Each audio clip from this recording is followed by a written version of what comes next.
राहुल गांधी के रिलेशंस किसी के साथ हों और वो डूबे नहीं, ऐसा हो नहीं सकता। ते जा रहे हैं और हैरानी की बात होनी नहीं चाहिए कि राहुल गंदगी का रिलेशन इसी ऑर्गेनाइजेशन के साथ है जिसे टेररिस्ट ऑर्गेनाइजेशन डिक्लेयर कर दिया गया। ये आदमी उस जिस जो सेमिनार राहुल गांधी ने जून 2023 में हडसन इंस्टीट्यूट अमेरिका में की थी, उसमें ये आदमी उपस्थित था। यानी उपस्थित को ऐसे थोड़ी कि कोई गाने बजाने प्रोग्राम हो रहा था कोई भी चला जाए। यानी सितंबर को ये इसकी प्रेस कॉन्फ्रेंस का फाइनेंसर कौन था, इसकी फाइनेंसर का इसकी सेमिनार का प्रायोजक कौन था? कतर था, कतर। ये सारे राहुल गांधी को मालूम था कि भाई हिंदुओं ने इसको वोट देना नहीं, सॉरी, सनातनियों ने इसको वोट देना नहीं है। हिंदू तो 1 लाख रुपए दे दीजिए, वोट दे देंगे।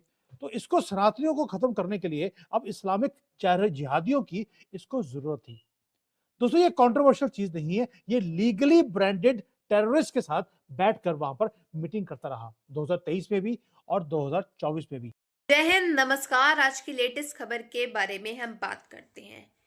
राहुल गंदगी की जो रिलेशनशिप्स हैं वो जिसके साथ भी हों वो डूबे ना, ऐसा तो हो ही नहीं सकता है। अब खबरें सामने निकल के आ रही हैं कि राहुल गांधी के जो रिलेशंस हैं वो टेररिस्ट के साथ जो है वो अटैच हैं।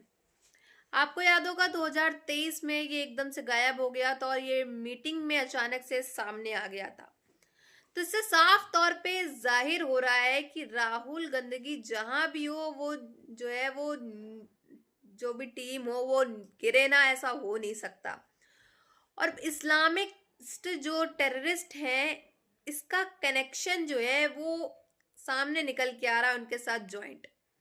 तो पूरी वीडियो को हम विस्तार से देखते हैं, फिर मिलते हैं वीडियो के एंड में। राहुल गांधी के रिलेशंस किसी के साथ हों और वो डूबे नहीं, ऐसा हो नहीं सकता। ते जा रहे हैं और हैरानी की बात होनी नहीं चाहिए कि राहुल गंदगी का रिलेशन इसी ऑर्गेनाइजेशन के साथ है जिसे टेररिस्ट ऑर्गेनाइजेशन डिक्लेयर कर दिया गया। राहुल गांधी को मालूम था कि भाई हिंदुओं ने इसको वोट देना नहीं, सॉरी, सनातनियों ने इसको वोट देना नहीं है। हिंदू तो 1 लाख रुपए दे दीजिए, वोट दे देंगे। तो इसको सनातनियों को खत्म करने के लिए अब इस्लामिक जिहादियों की इसको जरूरत थी। दोस्तों, ये कंट्रोवर्शियल चीज नहीं है, ये लीगली ब्रांडेड टेररिस्ट के साथ बैठकर वहां पर मीटिंग करता रहा 2023 में भी और 2024 में भी। सबने मिलकर पूरी ऑर्गेनाइजेशन जो फंडेड थी सोरोस की, उसके साथ बैठकर इसने सारी प्लानिंग्स बनाई है कि कैसे भारत के अंदर इलेक्शंस को लूटना है और कैसे जीतना है। और सर ऑर्गेनाइजेशन है, यानी कि अब इनके ऊपर पेनल्टीज लगाई जाएंगी, इनको पकड़ के अंदर किया जाएगा। और जो ये वहां पर जमीनें खरीद रहे थे अमेरिका में जिहाद के लिए, वो रिस्ट्रिक्ट की भर से इसके पार्ट मिलेंगे। जनरली इसमें पाकिस्तानी है जिसके साथ सैम पित्रोदोष और राहुल गांधी आपको बैठे हुए दिखाई देते हैं। ये है इसके रिलेशंस जो ओपनली जिसके साथ राहुल गांधी ने अलाइन किया है। 2023 जून में राहुल गांधी यूएसए का टूर करता है। जब मोदी जी ने वहां पे जाना है उससे थोड़ी देर पहले वहां पर एक प्लेटफॉर्म ये शेयर करता है। लोग कौन होते हैं?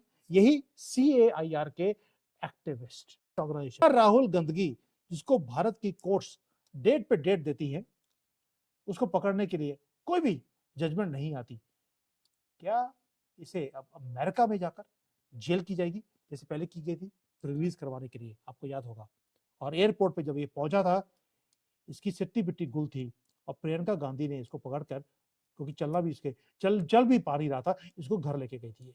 इसके लोग भारत को जो डिस्टेबलाइज करना चाहते हैं उसके साथ इसके रिलेशंस हैं। किस तरह की लीडरशिप है भारत की? उसमें रंग में वक्त इसकी औकात नहीं, जाए ना जाए कोई फर्क नहीं है। ये ना ही जाए तो अच्छा है, ये वहां ना जाना पड़े इसको। और ताकि ये मुसलमानों के बीच में बड़ा हीरो बन के घूमे कि देखो मैंने अयोध्या का बायकॉट तब भी किया था, अयोध्या का बायकॉट मैंने अब भी किया, और मुझसे ज्यादा सनातन द्रोही, हिंदू द्रोही कोई नेता इस देश के अंदर नहीं है। तो ये करने के लिए दूसरी ये कारण भी है। ये कल गायब है, अचानक चला गया, किसी को मालूम नहीं कहाँ गया। घरों के कुछ लोग हैं जिनको मालूम है। ये पिछले 11 साल से गायब होता और पूरी पार्टी को नहीं मालूम। देश के लोगों का खून जलाता है ये आदमी। जब नेता विपक्ष की कुर्सी बैठता है, सांसद होता, ये कुछ भी करता है, लेकिन ये नेता विपक्ष है तो जाहिर सी बात है इसकी तरफ निगाह जाती है। मैं मनीष जी, मैं अभी बता दूं मनीष जी, ये देश बहुत बड़ी कीमत इसकी चुकाएगा। मैं दर्शकों से कह रहा हूँ, इस अपने माध्यम से सरकार के शीर्ष पर बैठे लोगों से इस गलतफहमी में मत रहिएगा, इस ओवर कॉन्फिडेंस में मत रहिएगा। मैंने कहा था ना, पृथ्वीराज चौहान वाली गलती मत करो ये इस आदमी को जो झेल रहे हो ना, बहुत लोग मीम बनाते ऑर्गेनाइजेशन के रिप्रेजेंटेटिव्स को रेगुलरली, क्योंकि वहां पर केयर के लोग आते थे, सुनीता भी आती थी, वहां पर राहुल गंदगी उनके साथ बैठकर वहां पर मीटिंग्स करते थे एंड स्टेज से बैठकर मोदी जी को गालियां। कि उस जो सेमिनार राहुल गांधी ने जून 2023 में हडसन इंस्टीट्यूट अमेरिका में की थी, उसमें ये आदमी उपस्थित था। यानी उपस्थित कोई ऐसे थोड़ी कि कोई गाने बजाने प्रोग्राम हो रहा था कोई भी चला जाए, यानी उसको आमंत्रित किया गया था। ये उसमें इनविटेशन था इसके पास, ये वहां गया और वहां पर जाकर क्या बता रहा है कि यानी जिनको इनविटेशन दिया गया था उनको भी ये नहीं मालूम था कि सेमिनार आयोजित कौन कर रहा है। वो तो उसको कतर का राजदूत वहां मिला और उसने बताया कि ये तो सेमिनार हम ही करा रहे हैं। यानी जब हमारे नौसैनिकों को फांसी की सजा दी थी कतर ने, उससे ठीक 5 महीना पहले। ये क्या कनेक्शन का है, आपको कनेक्शन समझ में आ रहा है कुछ? ये किस लॉबिंग के लिए बुलाया गया था? जो हिंदुस्तान में विपक्ष का सबसे बड़ा नेता था, उसकी सेमिनार वो कतर ऑर्गेनाइज कर रहा था। जरा कतर का इतिहास समझिए कि कतर से हर भगोड़ा अपराधी वहां जाके भागा, चाहे वो एमएफ हुसैन जाके भागा, चाहे जाकिर हुसैन वो जाकिर नायक पहले जाके कतर में भागा, या अपराधी बड़े-बड़े जाके कतर में जाके शरण ले लेते हैं। फिलिस्तीन के आतंकवादी जाके कतर में शरण लेते हैं। और हिंदुस्तान जब भी पाकिस्तान इंडिया का मामला आया तो कतर खुलकर पाकिस्तान के साथ खड़ा हुआ और इसकी सेमिनार कराने के बाद 5 महीने बाद वो जो है उनको फांसी की सजा दे देता है। तो ये है राहुल गांधी का खेल। ये कैसे, इसका क्या कनेक्शन है?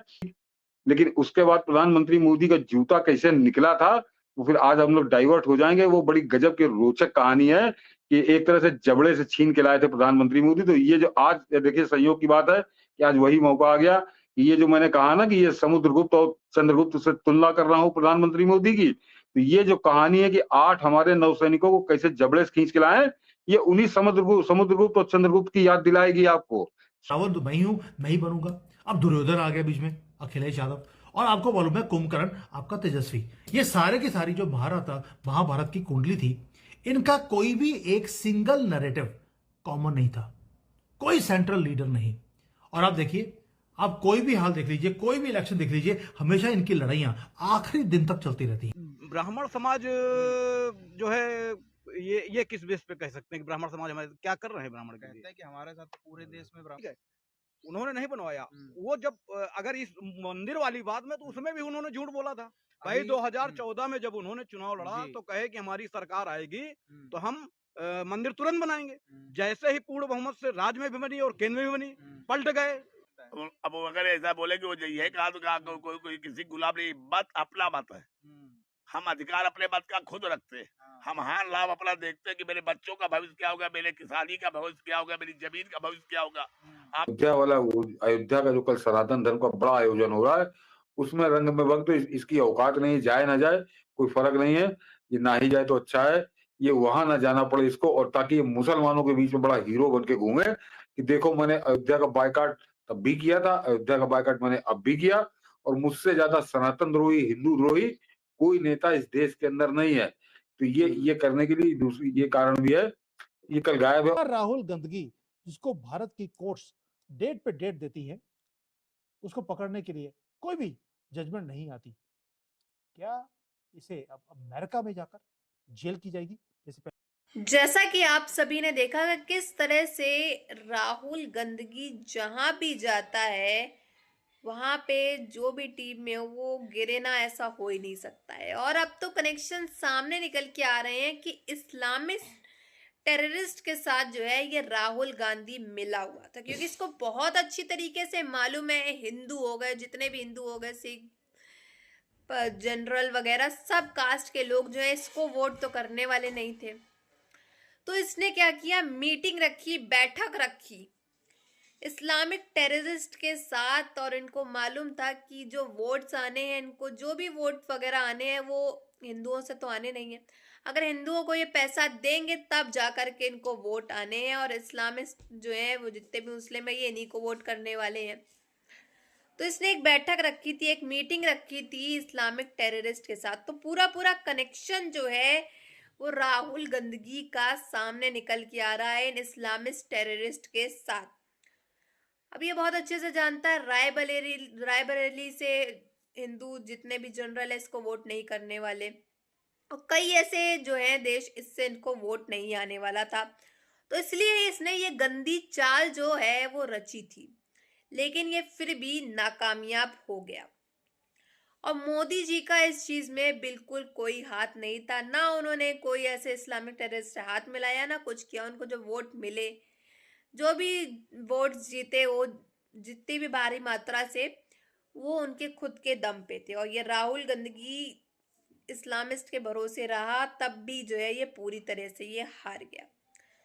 बहरहाल ये सब देख करके साफ तौर पे जाहिर हो रहा है कि राहुल गांधी के अंदर कितनी गंदगी भरी हुई है, और ये जहां भी जाएगा वो पार्टी जो है वो गिरनी ही गिरनी पूरी तरह से तय है। बट आप सबकी क्या राय है, कमेंट बॉक्स में जरूर बताइएगा। अगर वीडियो अच्छी लगी हो तो like share and comment and subscribe please.